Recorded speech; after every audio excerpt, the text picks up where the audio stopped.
예전에 한 성도 가정에 신방을 하는데요. 제가 이야기를 나누고 또 말씀을 전하고 또 마지막에는 이 가정을 위해서 축복 기도를 보통 신방 가면 합니다. 말씀을 잘 전하고 이제 마지막에 축복 기도를 손을 들고 기도를 했습니다. 정말로 주님의 마음을 담아서 열심히 축복 기도를 하고 눈을 떴는데 앞에 안 계신 거예요. 순간 이동을 한 것처럼 사라지셨어요. 어디로 가셨을까요? 어떻게 그렇게 잘하세요? 기도를 다 마치고 눈을 떴는데 주방에 가 계시는 거예요. 이제 목회자가 왔으니까 뭔가 대접하기 위해서 그렇게 준비하러 가신 건데요. 이왕이면 기도를 다 받고 그리고 그 다음에 준비해도 늦지 않을까. 누구 집이야 하고 생각하지 마십시오. 우리 교인 아니고 이전 교회 교인입니다. 오늘 말씀해 보면 예수님께서 베다니에 들어가십니다. 베다니에 오신 예수님을 마르다가 자기 집으로 모셔서 대접을 합니다. 마르다가 준비하면서 마음이 분주해졌는데 보니까 동생 마리아는 예수님 발치에 앉아서 말씀을 듣고 있는 거예요. 마르다가 마음이 편하겠습니까? 불편하겠습니까? 주님한테 갔습니다. 주님, 저 지금 혼자 열심히 일하고 있잖아요. 제 동생에게 말해서 저를 좀 도와주라고 명해 주세요.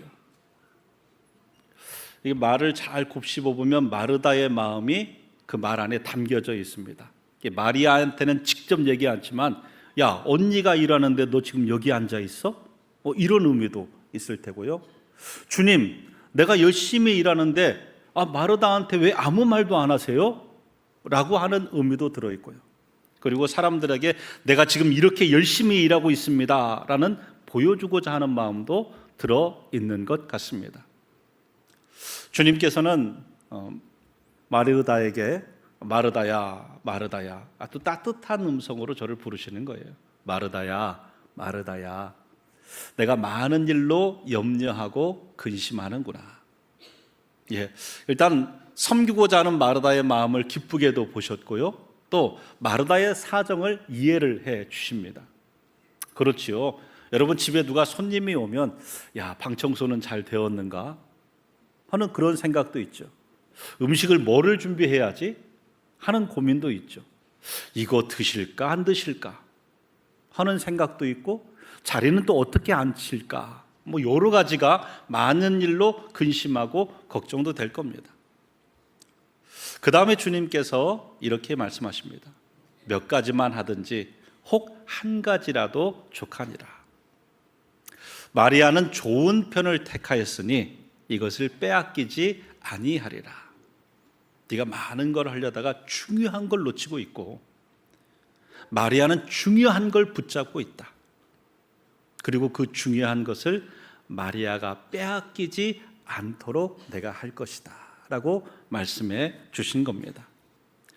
오늘 본문의 사건을 통해서 우리에게 주시는 영적 교훈 몇 가지를 나누려고 합니다. 첫 번째는 여러분 분주함을 경계하시기 바랍니다. 분주함은 우리의 신앙을 약하게 만듭니다. 오늘 본문 누가복음 10장 40절에 마르다는 준비하는 일이 많아 마음이 분주한지라 예수께 나아가 이르되 주여 내 동생이 나 혼자 일하게 두는 것을 생각하지 아니하시나이까 그를 명하사 나를 도와주라 하소서. 마음이 분주하니라 라고 되어 있습니다. 이 분주하다라는 페리에스파토라는 단어, 이거는 수동태입니다. 그러니까 내가 주도적인 것이 아니라 누군가 나를 주도하고 있는 거예요. 그런데 이 수동태의 깊은 의미, 분주하다는 의미는요, 사방에서 나를 끌어당기다라는 거예요. 내가 뭔가 주도적으로 내가 하고자 하는 일을 하는 게 아니라요, 사방에서 나를 끌어당기고 있는 상태, 이것이 분주함입니다. 여러분, 방향성 없는 열심은 문제가 됩니다. 방향성이 분명해야 되는데 방향성을 잃은 열심은요, 우리를 힘들게 하고 분명히 문제가 일어납니다. 마르다의 방향은 어디에야 됩니까? 예수님이어야 됩니다. 그런데 예수님을 위하여 대접하는 일을 하다가 마르다의 방향이 일로 갔습니다. 마르다의 목적이 일로 간 것이에요. 예수님보다 일이 더 우선이 된 겁니다. 일들에게 마음을 다 뺏겨 버린 것입니다. 목사들의 목사라고 불리는 그러한 유진 피터슨이라는 목사님이 있습니다. 이 목사님이 한 말 가운데 이런 말이 있습니다. 목사가 분주하다는 것은 헌신의 표시가 아니라 배신의 표시이다. 분주하다는 형용사가 붙는 것은 결코 좋지 않다. 분주하다는 것은 잘못된 것이다 라는 겁니다. 아니, 목사님이 열심히 일을 해야죠. 여러분, 열심히 일한 것과 분주한 것은 다른 거예요. 바쁘다라는 의미가 있고요, 분주하다라는 의미가 있어요. 바쁠 수 있습니다. 어떤 목적을 가지고 열심히 바쁠 수 있어요. 내가 목적과 방향이 분명한 상태에서 일을 하는 겁니다. 분주함은요, 목적과 방향을 잃은 상태에서 일을 하는 것입니다. 목회자가 바쁘지요. 예. 여러분, 저도 주일날 바쁩니다. 주일날 제가 설교만 하는 게 아니지 않습니까? 예, 설교 중간에도 우리 교인들 군대에 가는 청년이 있으면 기도해 주고, 병원에 또 수술 앞둔 교인이 있으면 기도해 주고, 그 사이에도 일이 있습니다. 오늘도 3부 설교하고 그 다음에 또 우리 회의가 있죠. 회의 마치면 또 우리 교사 기도에 또 말씀을 전해야 됩니다. 제가 주일은 바쁩니다. 그러나 분주하지 않기 위하여 노력합니다. 예, 제가 주일날 바쁘지만 제가 해야 될 분명한 방향과 목적을 갖고 일을 합니다. 사실은 마음을 뺏기지 않기 위하여 많이 노력도 합니다. 우리 성도들은 좀 아시겠지만 제가 예배와 예배 사이에도요, 특별히 기도받으러 오는 일 아니면 만남을 갖지 않습니다. 예, 마음을 분주하게 하지 않기 위하여, 뺏기지 않기 위하여입니다.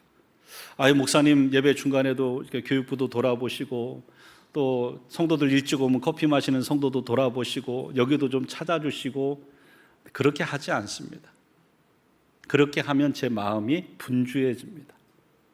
여러분들도 아마 예배드리기 전에 누군가를 만나서 어떤 얘기를 하면 예배 중에도 그 생각들이 또 움직일 때가 있어요.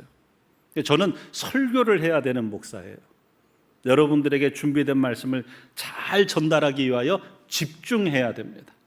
마음을 뺏기지 않기 위한 노력, 분주하지 않기 위한 제 나름대로의 노력을 하는 것입니다.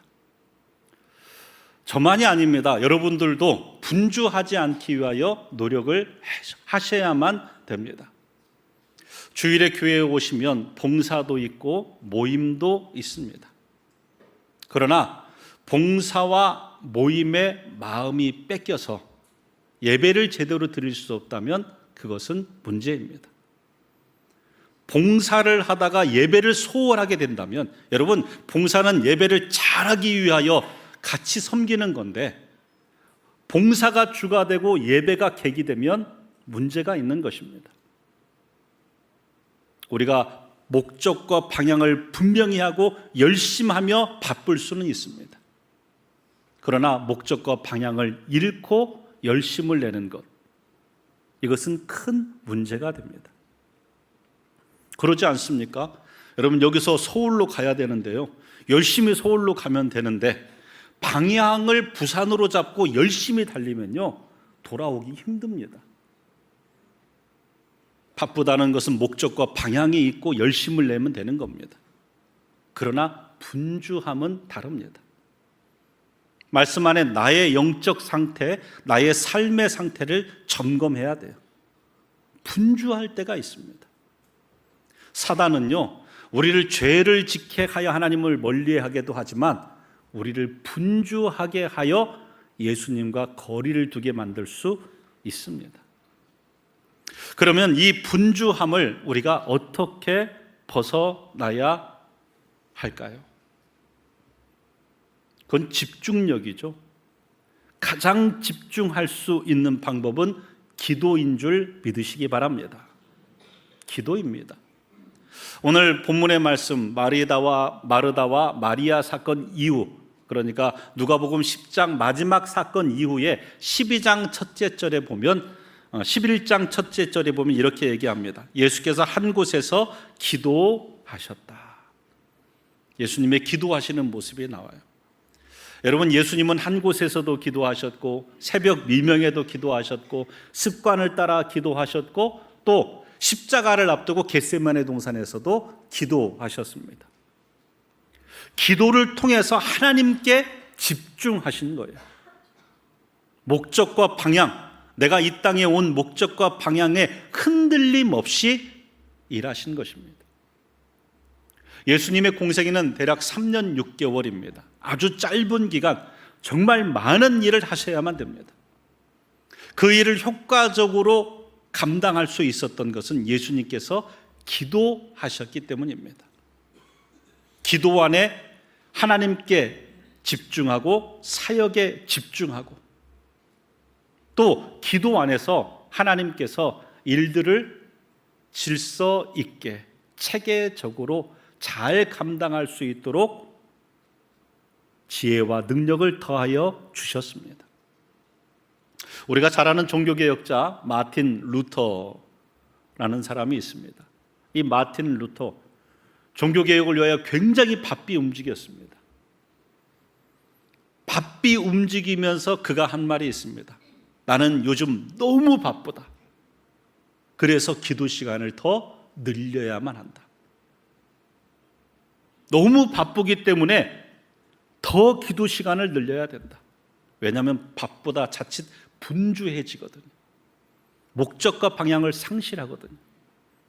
그리고 바쁠수록 기도해야 되는 것은요, 기도 가운데 주의 성령께서 구체적으로 체계적이고 조직적으로 질서 있게 일할 수 있는 지혜를 주시는 줄 믿으시기 바랍니다. 기도하는 사람이 경험합니다.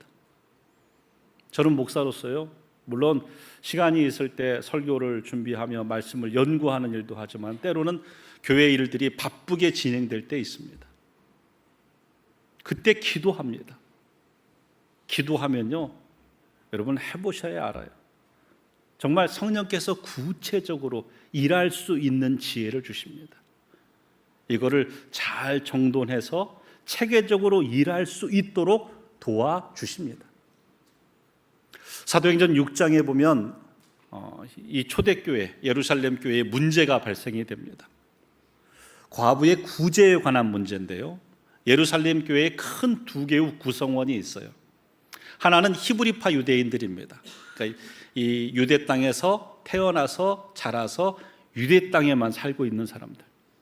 또 한 부류는 헬라파 유대인들입니다.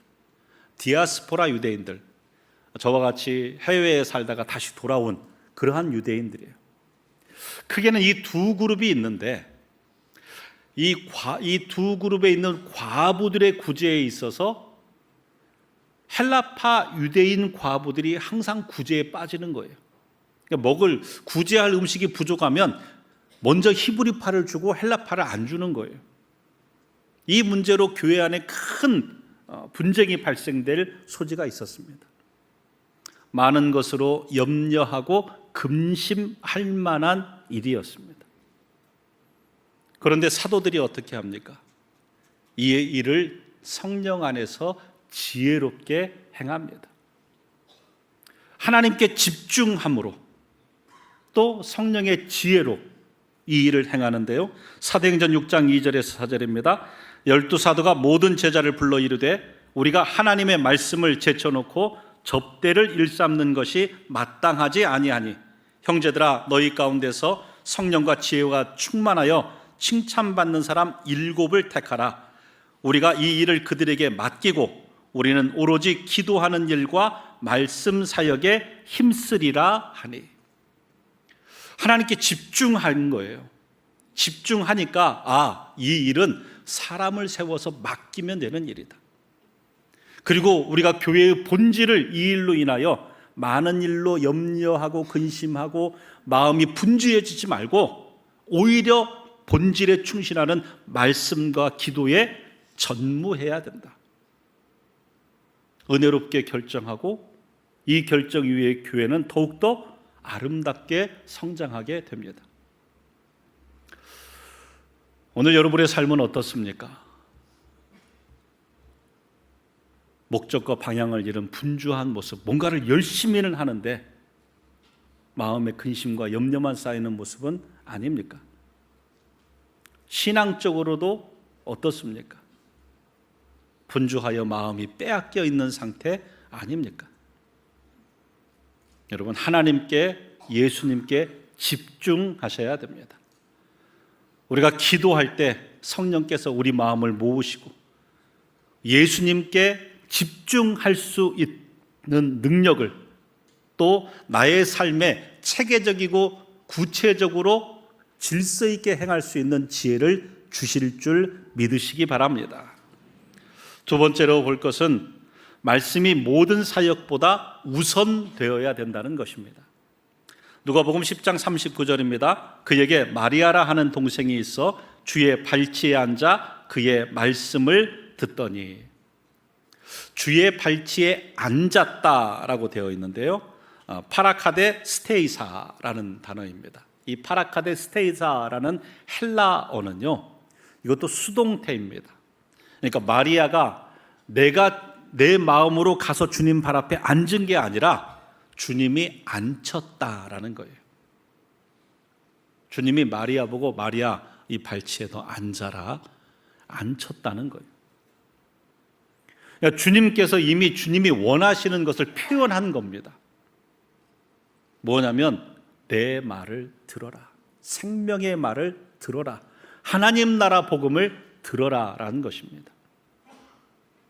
예수님께서 지금 예루살렘에 올라오시는 것은요, 이제 그 3년의 시간이 다 지나고 십자가를 지기 위하여 올라오신 겁니다.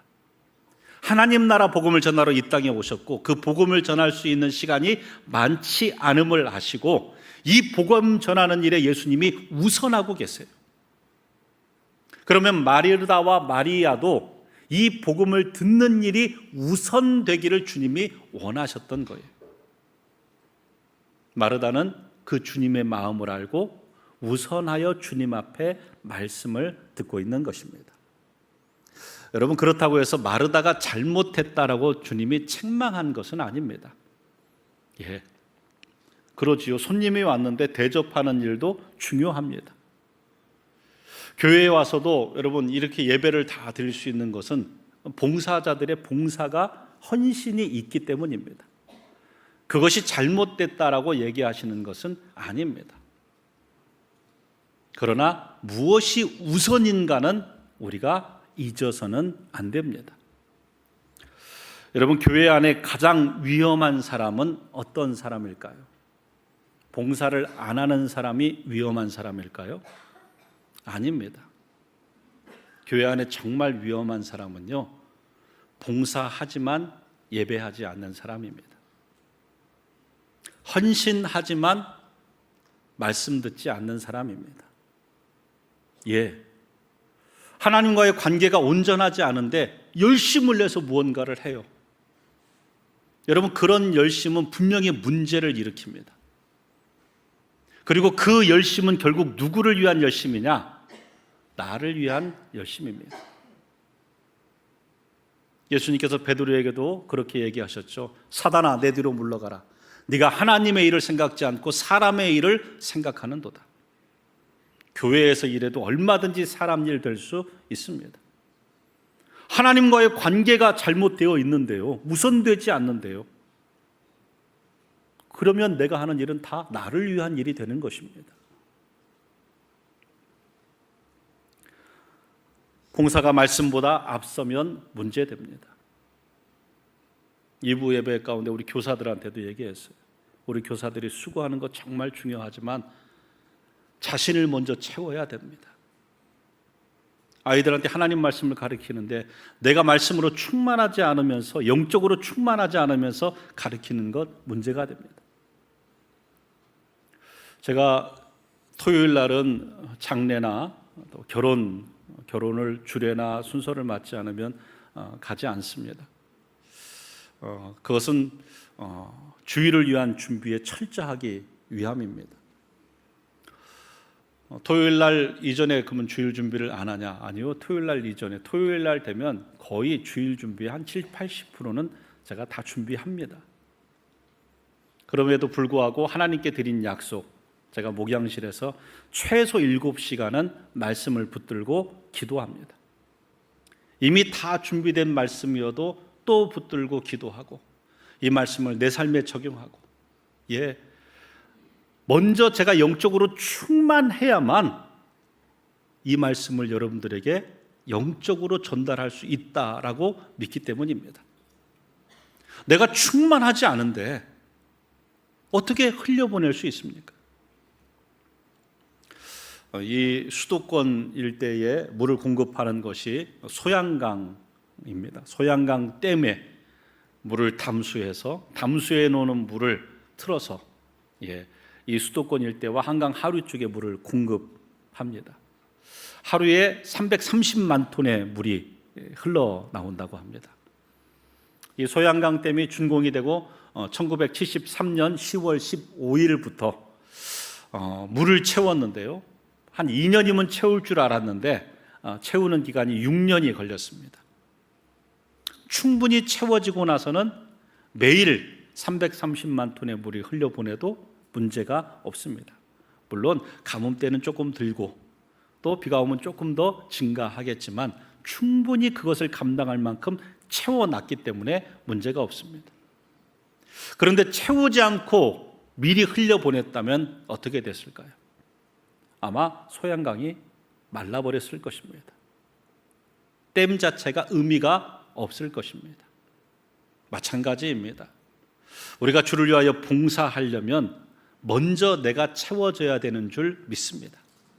말씀으로 채워지고 주님과의 관계 속에서 영적으로 채워지고 그 채워진 것을 흘려보내는 것이 봉사가 돼야 됩니다. 여러분, 주님과의 관계보다 사역을 우선하지 마십시오. 그러면 문제가 생깁니다. 주님과의 관계를 우선하십시오. 말씀을 우선하십시오. 그러면 어떤 작은 사역이라도, 힘든 사역이라도 능력으로 감당할 수 있을 줄 믿으시기 바랍니다. 마지막으로 마리아처럼 좋은 편을 택하여 결코 빼앗기지 않는 사람이 되시기를 축복합니다. 여러분, 세상 것들 다 빼앗겨질 것들, 없어질 것들입니다. 영원할 것 없습니다. 여러분들의 재물이 영원할 것 같습니까? 아니요, 영원하지 않습니다. 여러분의 젊음이 영원할 것 같습니까? 아니요, 영원하지 않습니다. 여러분의 건강이 영원할 것 같아요? 아니요, 영원하지 않습니다. 다 영원하지 않습니다. 세상 것들은 영원한 것이 없습니다. 믿음이 영원한 것이고 그 믿음으로 얻는 하나님 나라가 영원한 것인 줄 믿습니다. 무엇이 영원한 것인지 영원하지 않을 것인지를 구별할 수 있어야 됩니다.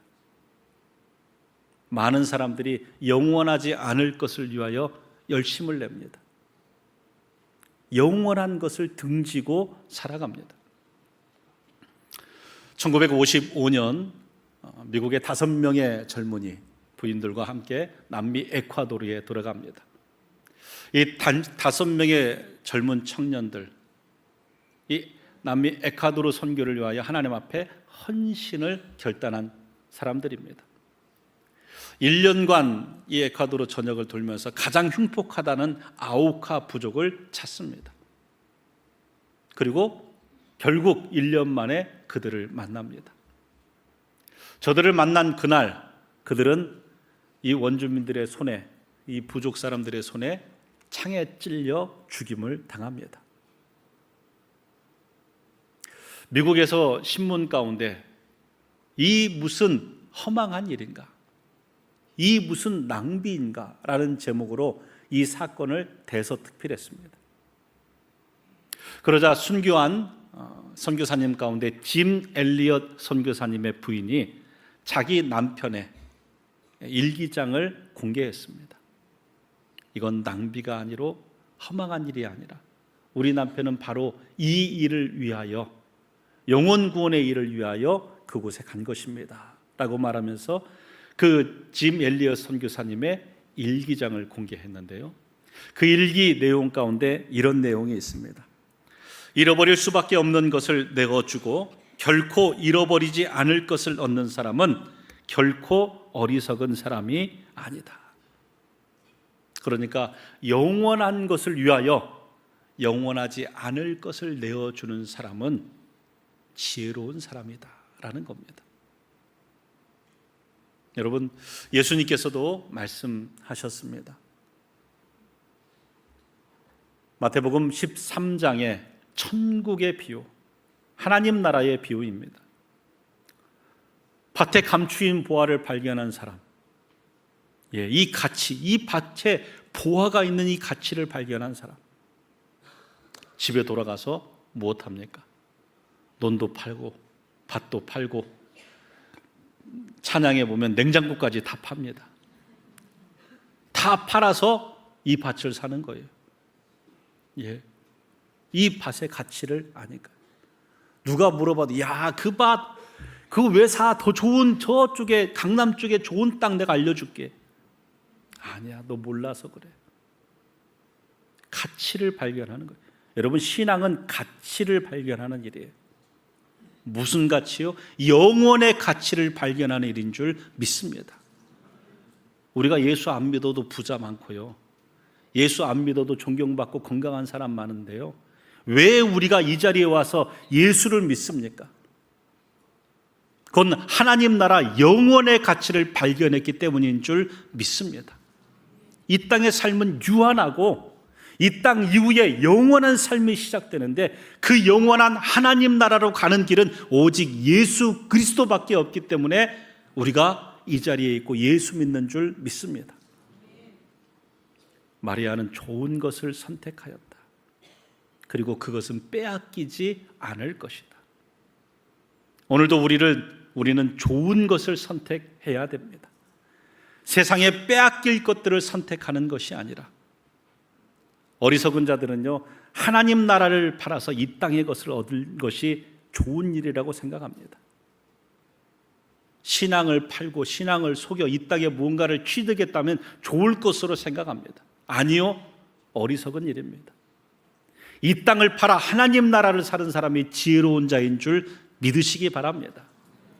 마리아는 예수님 앞에서 그 하나님 나라 천국을 침노하였고, 마리아가 선택한 것은 빼앗기지 아니하리라 주님 말씀하셨습니다. 우리도 천국을 침노하고 빼앗기지 않는 그 나라를 소유할 수 있는 믿음의 사람들 되시기를 축복합니다. 말씀을 정리합니다. 우리 신앙을 다시 한번 점검해야 됩니다. 마르다의 모습이 나의 모습은 아닌가? 어느 순간 열심히 봉사도 하고 세상도 열심히 살아가는데 목적과 방향을 잃었어요. 마음에는 염려와 근심이 가득합니다. 분주한 거예요. 기도하며 말씀 가운데 주님께 집중할 수 있기를 축복합니다. 여러분, 사역보다 우선하는 게 주님과의 관계입니다.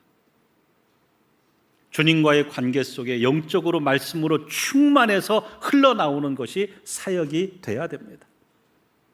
혹시 우선순위가 바뀌어 있습니까? 다시 돌이키시기 바랍니다.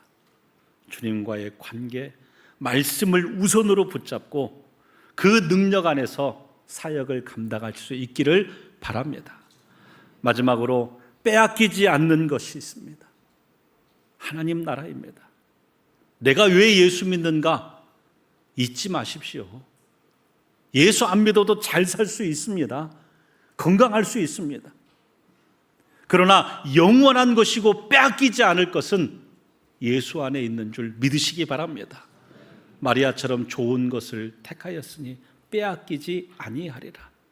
천국을 침노하고 소유하는 믿음의 백성들 되시기를 주님의 이름으로 축복합니다.